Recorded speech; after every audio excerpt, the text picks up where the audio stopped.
What's up, everybody? Welcome back to Get Paid for Your Pad. Today, coming to you from Idyllwild, California. Beautiful Idyllwild. I'm up here getting my hands dirty in on our projects, the renovations on our projects here, which is about to complete pretty soon. So we're going to be launching Free Wild, which I'm really excited about. And today, my guest is Alex Sabio, and he is pretty close, actually. If we just find out he only lives hour and a half or so away from Idyllwild in Southern California. He works in healthcare and he has 20 years of experience in real estate. And in the last 3 years, he's moved into short-term rentals. He has invested in 6 projects. So lots of things to learn from Alex. So Alex, welcome to the show. Jasper, really cool to be here. I'm coming full circle because when I first started learning about short term rentals, I was listening to your podcast all day long. Didn't listen to music for like 2 straight years. I was just consuming knowledge. So, really surreal just being here. That's awesome, man. That's awesome, and I appreciate that. So yeah, tell us, give us your background. Like you bought your first property 20 years ago, which is pretty amazing. So tell us about that journey. Yeah, I wish I had a better story to tell people, like the gurus tell you, where they scaled to 0 to 100 units in like 1 year. But to be honest with you, that wasn't my story, and I think my story is very similar to a vast majority of Americans who tried this out. So I started close to 20 years ago buying single family homes. I was buying them out of state, and kind of made a lot of mistakes along the way. And I think my issue was that I was very comfortable at my job, making a nice 6 figure salary with benefits, medical, vacation, all of that. So I never really put it on steroids. And a lot of these properties I was buying were a quote unquote revenue neutral. So I wasn't making money on them. So if anything, I was just kind of breaking even. And it wasn't until COVID hit where I really just, it kind of lit a fire under me to really get to financial freedom. I'm a respiratory therapist, so I'm in healthcare. And during COVID, that was like absolutely miserable, to be honest with you. We were overworked, understaffed. Nobody's fault. It was just we didn't have enough equipment or none of that. And I just couldn't see myself doing that for the future. I didn't like, we all take COVID lightly now, but back then we didn't know where it was going. And so I started buying short term rentals 2020, almost 3 years ago today, and fell in love with the hospitality business and found a way to get to financial freedom through short term rentals and hospitality. That's awesome, man. Why did you move into short-term rentals? It really was a necessity when I looked at where I felt like I needed to get to financial freedom. Buying these single family long term rentals, I was profiting maybe $100, $200. My ran down properties would be like $500, but every so often it'd need a lot of work. So not really that much profit. And I remember running into an investor and she was telling me, oh, I'm profiting like $24,000 a month on just 3 properties. And I said, well, tell me more. What is that all about? Right. And so the more I started diving into it, was like, oh, this is probably something that will be right up my alley and something that I'll really enjoy. So I kind of fell into it, just really networking and talking to as many investors as possible. And at that time, I was like, oh, that is my financial freedom number to help me get out of working here at the Hmm. hospital. So. Right. So it's also really the profitability of short-term rentals versus long-term rentals that drove you to Absolutely. start investing in that. And then like so 3 years ago, you started investing in your first short-term rental. And what's like how did you find like a profitable project? Like how did you know what to buy and how to design it, how to furnish it, and all that stuff? Yeah, I think I was too ignorant. I didn't know what I didn't know at the time. So it was just networking and finding as many people and talking to anyone that wanted to speak to me. Because at the time, nobody's wanting this to meet anywhere. We were all kind of online Zooming and just meeting people online. And so I just remember like hearing people talk about this area. And so I reached out to that agent. But at the time, Jasper, I was trying to buy apartment complexes. I was trying to scale up my single family portfolio. And the numbers I was looking at with those, you're talking like buying something for $1.2 million dollars in the Midwest. That was going to profit me maybe $40,000 a year, right? And then when I was looking into short-term rentals, the first one I bought was about $625,000, and the agent at the time said, "Well, you'll probably profit that with this." And I'm thinking, "Well, that's like half the price." And not only that, I don't have to partner with anyone. I could buy it all on my own. And not only that, there's these amazing tax benefits associated with it. So when I looked at the numbers, it made more sense for me just to buy that single family home versus buying this large apartment complex, which was twice the price, and we would profit about the same. So Hmm. Sure. And what about the, because, one thing that we always talk about is like, okay, short-term rentals typically are more profitable than long-term rentals, but there's also a lot more work. Right now we yes, have to communicate with guests, we have to do the check-ins, the cleanings, the yes, maintenance, like all that stuff. yes, So yes, how did you make, because I know you have a full-time job, right? yeah. So like, how did you take that work on top of your job? Jasper, if I knew all the risk associated with it, I might have been scared off. And like I said, I think I was too ignorant with the fact, like the one thing we never outweigh is all the risks. We all look at the profit, but we don't look at the risk. And luckily, what happened was right away, like within 3 months, my wife was able to retire from her W-2 job because of the profits we were generating from this one short-term rental. Not only that, there were tax advantages to her retiring, and so my wife was able to retire, and then she kind of took on the guest communications and everything. And actually, we found that we really enjoyed doing a lot of it. Like, obviously, there's a lot of stuff that we deal with where, like, oh man, that was just a headache and a pain in the butt. For the most part, like I would say 98% of the things that we do, we enjoy it. So we did do a ton of research on all the apps and software, but thinking that all those apps and software will make it passive. This is a business and it's going to be a lot more work than anticipated. But, like I said, we actually enjoy most of it. There are some bad days, but it's all right. Sure. Um, so let's talk about, we're talking about profitability right now. I can imagine in 2020 when you first got into this investing business in short-term rentals, interest Yeah. rates were a little bit lower. Yes. Prices were probably a little bit lower too. Yes. Yeah. So it was a bit easier to find those profitable deals. Like how Yeah. do, what in today's climate? Like, are there still like profitable deals out there? You think, or is it just really difficult right now? Well, it's definitely night and day. Like back then, 3 years ago, I could have picked anything and we would have been profitable. And I kind of kicked myself for not buying more right up front. I was buying these brand new builds and they were taking forever to build. And so my cash flow, I was waiting for all the cash flow. Right now, you have to do something what you're doing there in Idlewild. You could definitely find something profitable and something that makes sense. It's just gonna need more work. You're gonna be need to be a lot more sophisticated in what you do because there's definitely a lot of guests that are looking for an amazing experience.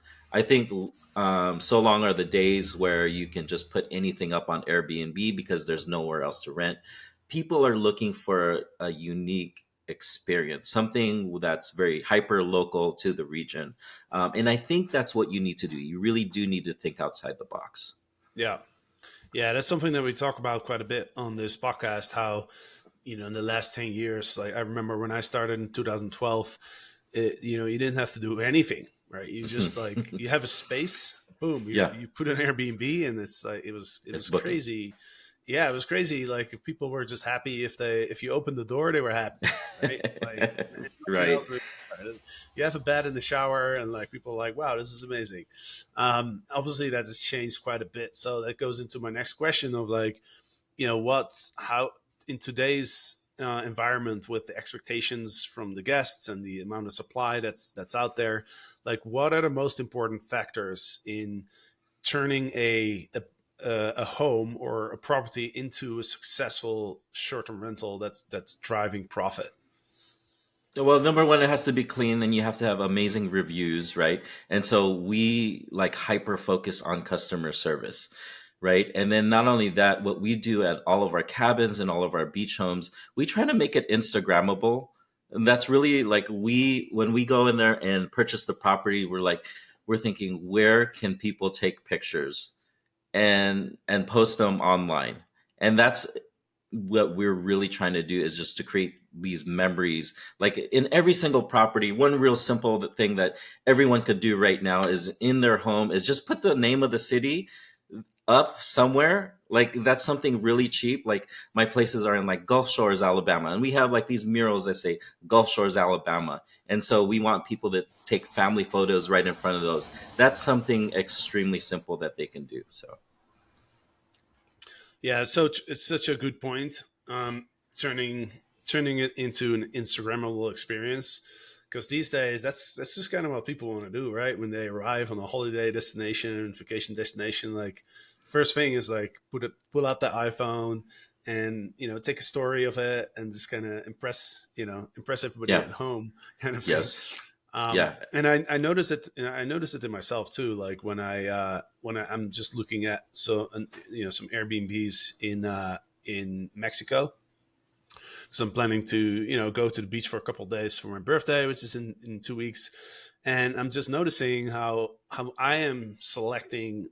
I'm looking for something that's like really cool, whether it's like an infinity yes, pool overlooking the ocean, whether it's like right, a hot tub that looks really cool, or I want something special, right? I right, just do not want to stay in some cookie cutter type of place that doesn't has nothing cool about it. right, And so it's interesting, and I recognize that I'm willing to pay quite a bit extra for yes, that factor, right?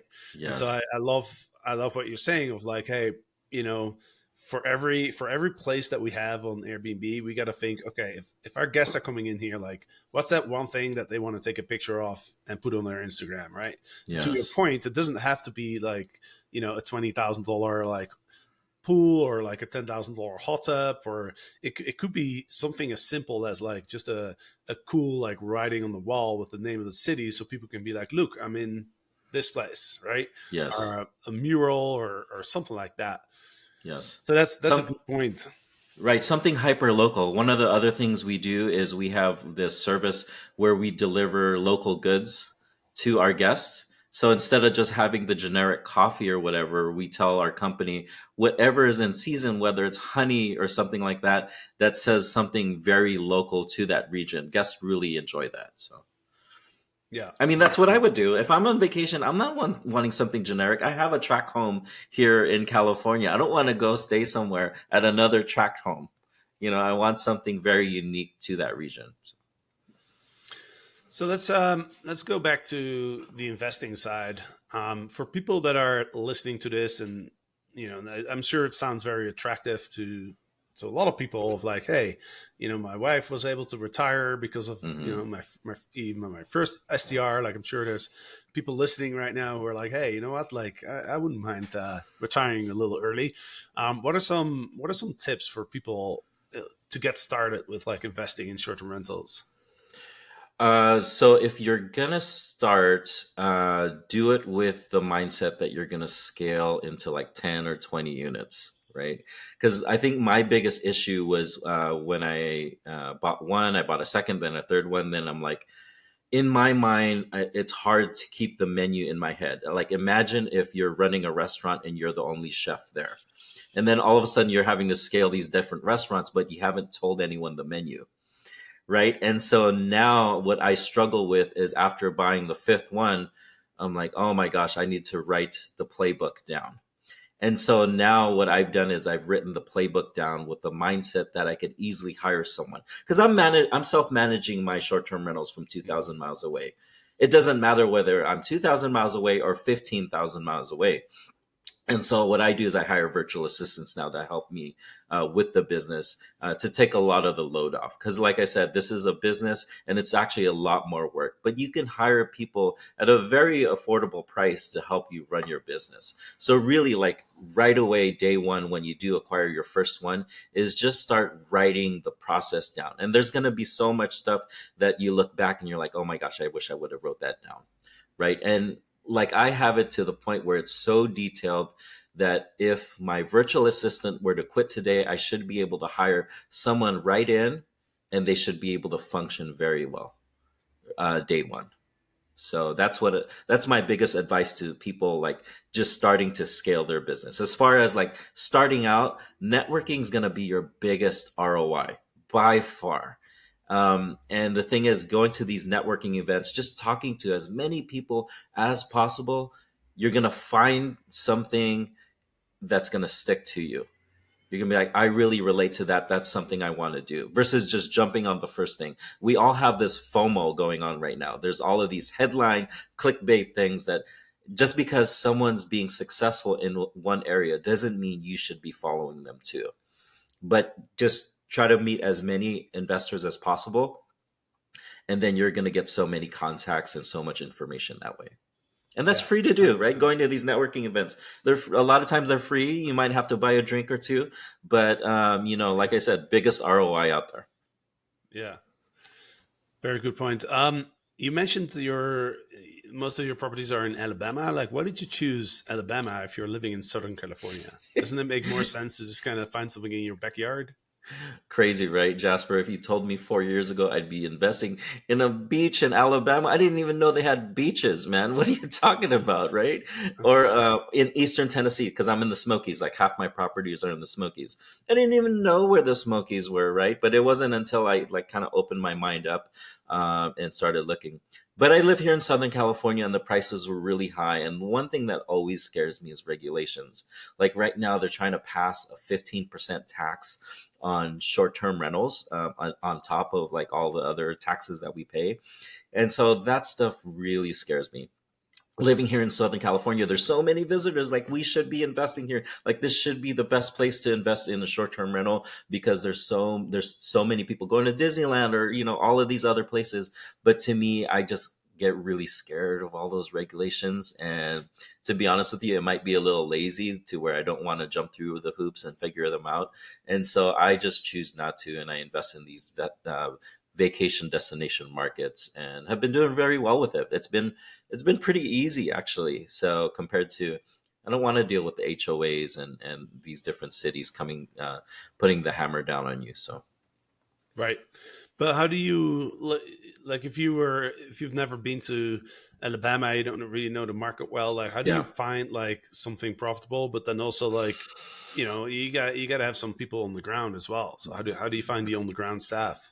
Yeah, that's with me. It's really been networking. Like I was just a networking machine for 3 years. I still am. And that's kind of how I found Alabama. Like I started in the Smokies and I helped so many investors start their own short-term rental business.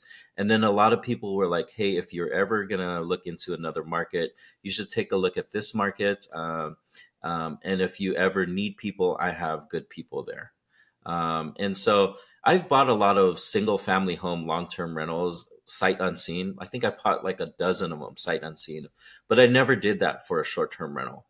At least at the very minimum, I went to the area so that way I could understand the area, walk with the realtor. They kind of showed me the regions where I should invest in, and that's kind of how we targeted it. So Mhm. I went based. I used my realtor a ton, and finding that relationship with the realtor that you trusted went a long way. So. And what are some of the biggest learning lessons like from the last 3 years for you?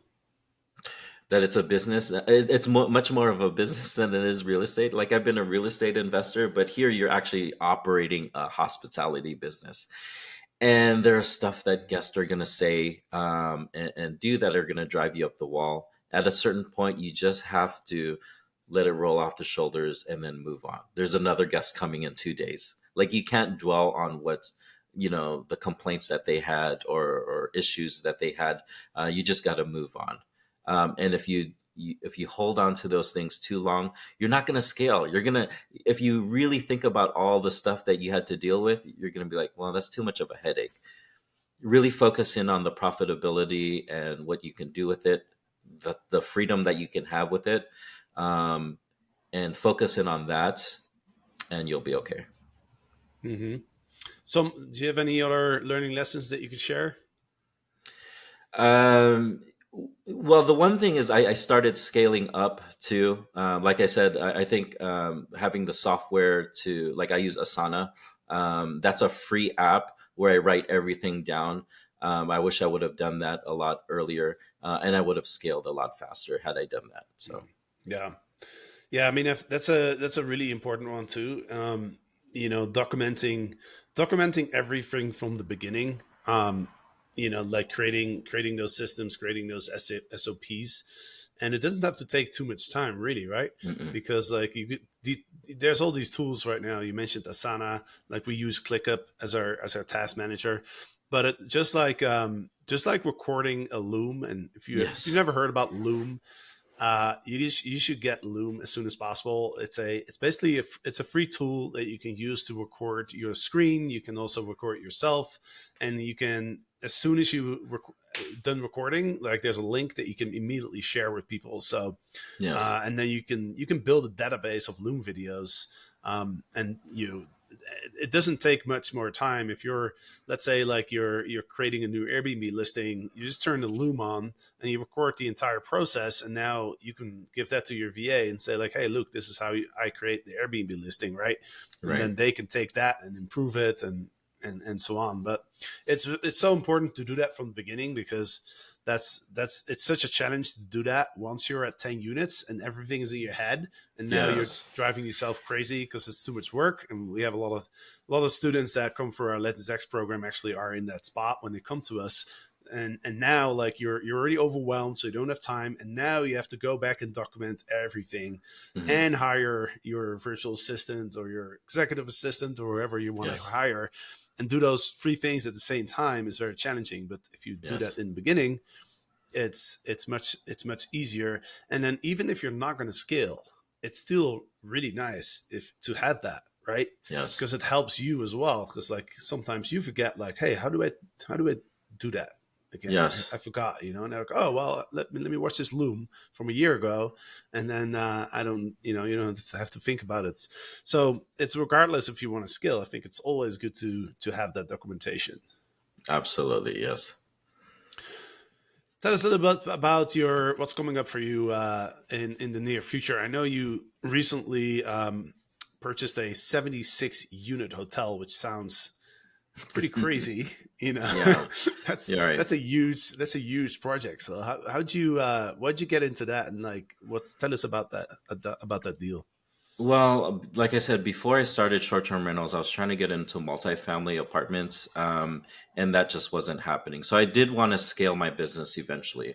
Um, and I fell in love with the hospitality industry. And that's how I really wanted to scale. And looking at how many Airbnbs or short term rentals I needed to purchase, I was like, this is daunting. Like, you're going to purchase one at a time. And so what I did is I teamed up with a few other investors, and we purchased a hotel in Northwest Arkansas. And Jasper, if you told me to locate Northwest Arkansas a year ago, I would have not been able to do so, man.